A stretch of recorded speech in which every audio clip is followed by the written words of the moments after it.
Meus irmãos, minhas irmãs, no Evangelho de ontem, a palavra que se repetia 4 vezes e era um pouco a chave da compreensão daquele Evangelho, era a palavra chorar em relação a Maria Madalena.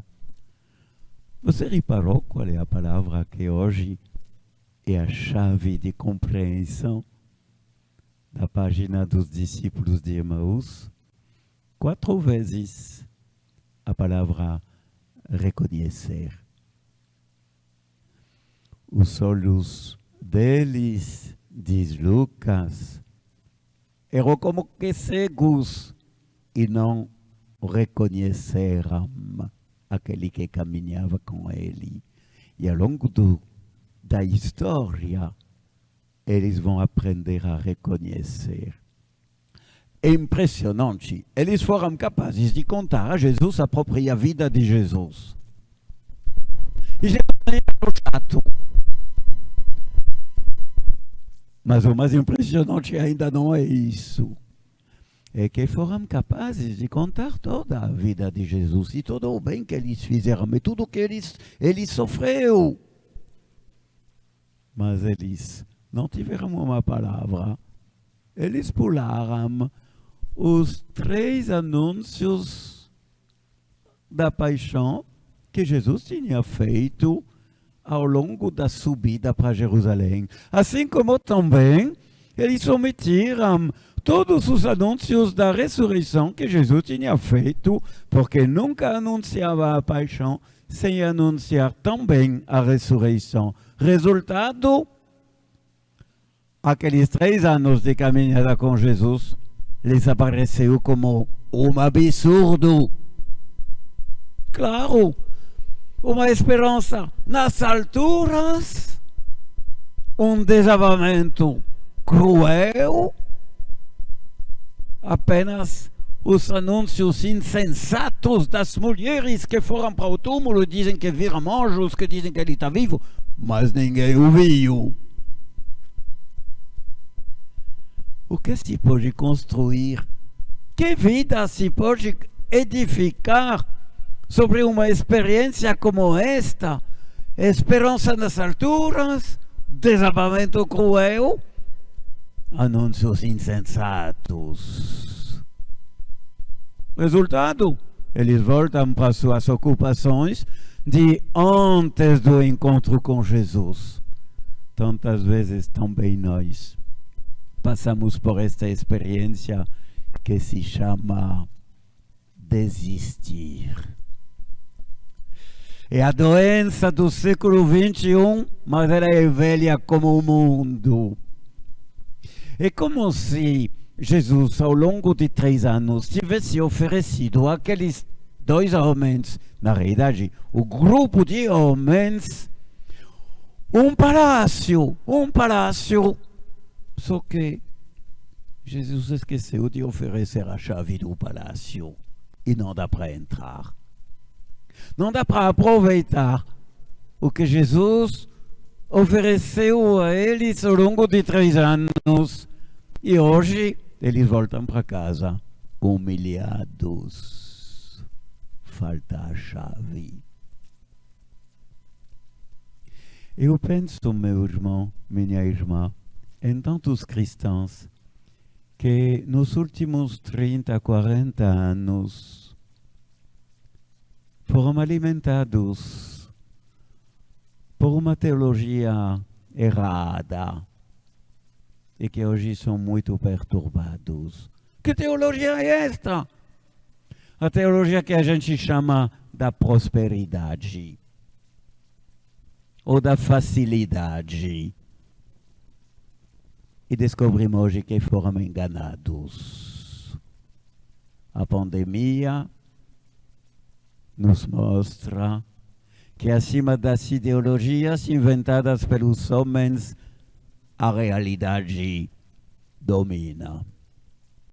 Jesus não veio para satisfazer as nossas ambições materiais, nem de bem-estar.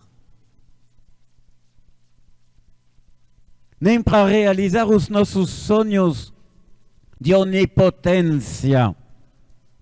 Jesus disse, se alguém quiser ser grande, que ele se faça o servo de todos. E se alguém quiser ser o primeiro, que seja o último. Ele não nega o teu desejo de ser grande. Ele não contradiz o teu desejo de ser o primeiro. Mas ele te alerta. Grande, segundo quem? O primeiro no ranking de quê? E ele nos mostra o que é ser grande. Grande é aquele que dá a sua vida. O primeiro é aquele que mais serve aos demais. E o que ele prometeu, ele realizou pela cruz e pela ressurreição. Hoje, aqueles que foram alimentados pela teologia da facilidade, da prosperidade, ficam que nem os dois aqui. Nós esperávamos que ele fosse libertar Israel dos seus invasores. Esperávamos. Hoje eles desistem.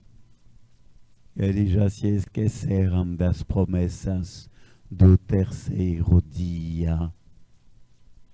A tragédia desses homens é que não aprenderam no dia a dia da vida com Jesus. Eles não aprenderam a constância. Sabe? Qual é a primeira virtude do marinheiro?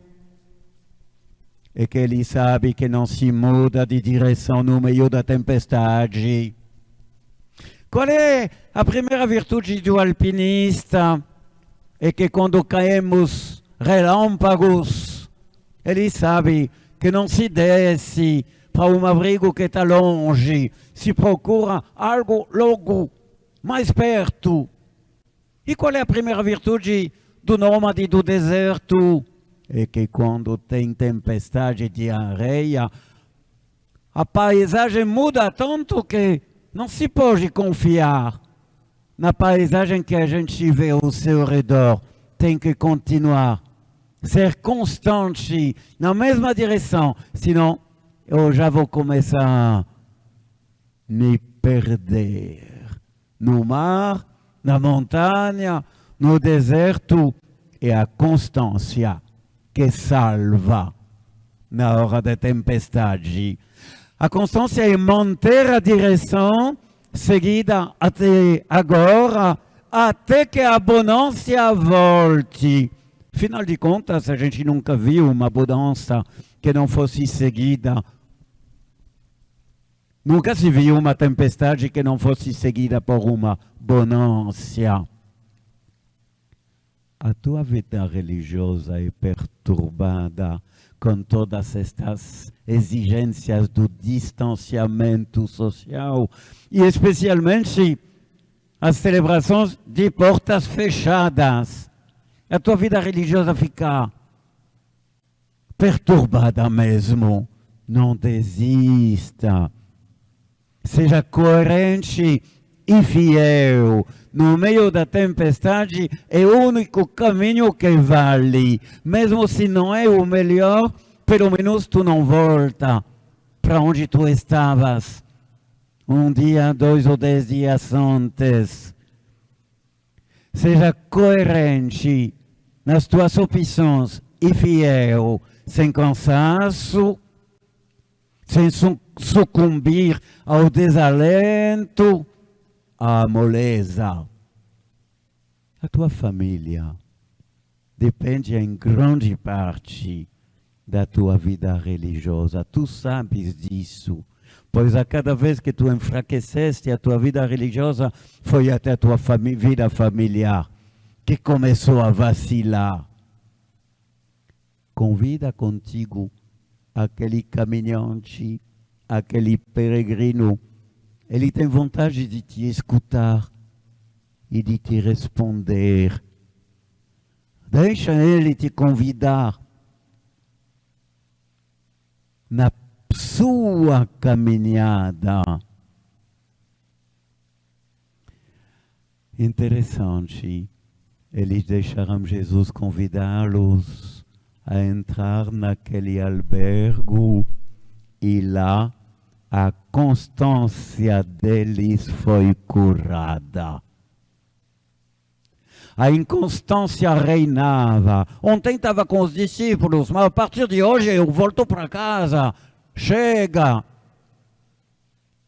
Livres desta inconstância, Jesus vai curá-los pela constância, pela perseverança, pela fidelidade. Como assim?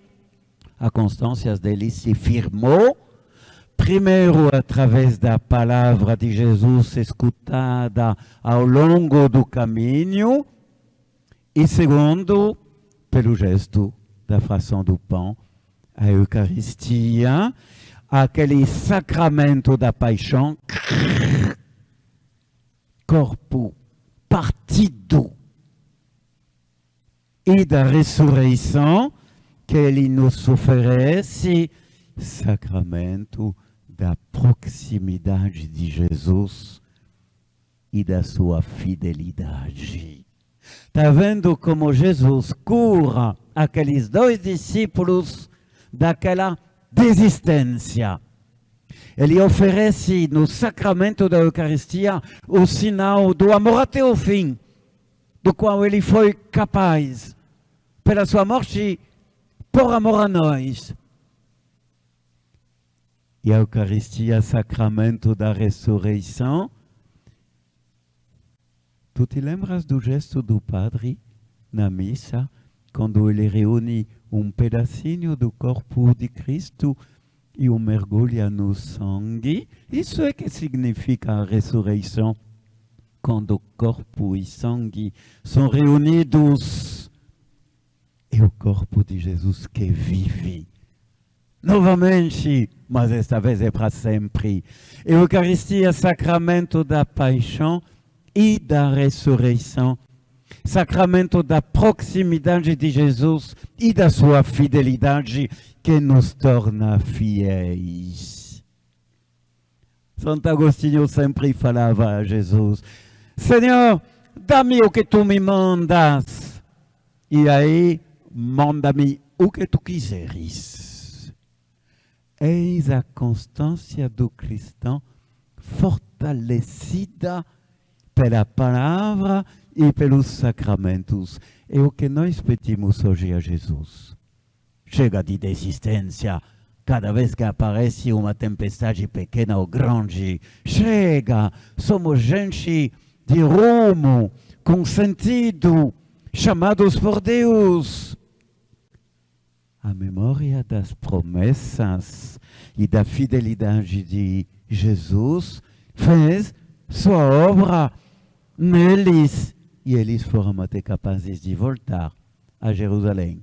Mais 11 quilômetros a percorrer. Fizeram isso correndo para se encontrar com a comunidade. Eu te prometo, se tu permaneceres fiel, quando encerrar este distanciamento social, tu voltarás correndo para estar aqui na Catedral de Conceição e celebrar com fervor, com toda a alegria da comunidade, a proximidade e a fidelidade de Deus, que nos tornaram constantes na busca da sua vontade, da sua presença, do seu amor e da sua salvação.